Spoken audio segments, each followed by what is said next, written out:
అలనాటి వెండితెర villain or Nageswararao పుట్టింది, పెరిగింది హైదరాబాదులో. తల్లి ముస్లిం కావడంతో ఇస్లాం పట్ల ఇష్టం ఉండేది. చిత్రసీమకు రాకముందు సినిమా ప్రదర్శన శాఖలో పనిచేసి ఆ తర్వాత పంపిణీ సంస్థను స్థాపించారు. 1952వ సంవత్సరంలో ఈస్ట్ ఇండియా కంపెనీ వారి సంక్రాంతి చిత్రంలో నటించారు. దేవదాసు, చండీరాణి, ప్రపంచం, చంద్రహారం, రాజు పేద, ఇల్లరికం తదితర చిత్రాల్లో నటించినప్పటికీ దొంగరాముడు చిత్రంలో బాబుల్గాడి దెబ్బంటే గోల్కొండ అబ్బా అనాలి అనే డైలాగుతో స్టార్ ఇమేజ్ తెచ్చుకున్నారు.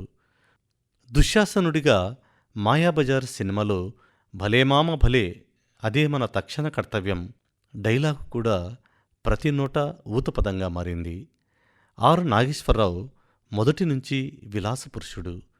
వేటకుక్కలన్నా చాలా ఇష్టం. ఎప్పుడూ టిప్టాప్గా ఉండేవారు.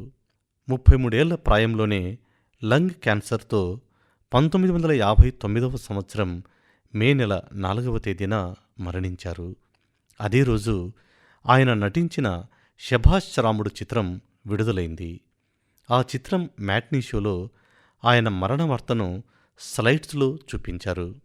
తెలుగు, తమిళ రాష్ట్రాల్లోని అన్ని థియేటర్లు ఆ తర్వాతి షోల ప్రదర్శన నిలిపివేసి సంతాపం ప్రకటించారు. దహన కార్యక్రమాలను విజయ సంస్థ అధినేత బి నాగిరెడ్డి గారు, ప్రముఖ నటి జమున గారు ముందుకొచ్చి నిర్వహించారు.